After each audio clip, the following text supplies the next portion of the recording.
আমার সাথে ফ্রেন্ডশিপ করবে? বলতে পারো, কেন? সো ভর্তা খাওয়ার জন্য। দেখো এখানে কি ভর্তা বানাচ্ছি অবশ্যই কিন্তু কমেন্ট করে জানাবা।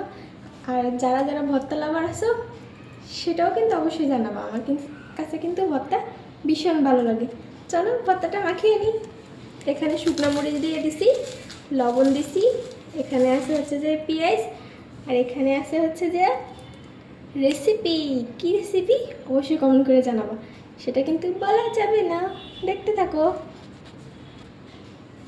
এই যে পেঁয়াজটা শুকনো মরিচটা মাখানো শেষ, একদম লাল লাল টুকটুকা।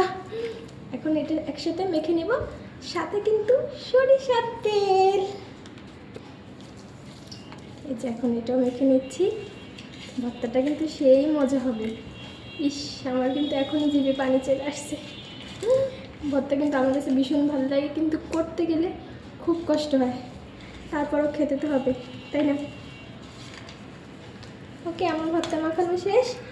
এখন কি এইভাবে মুখে দিয়ে দেবো নাকি? না না না, ঝাল বাচ্চারা খাওয়া যাবে না। থ্যাংক ইউ সবাইকে।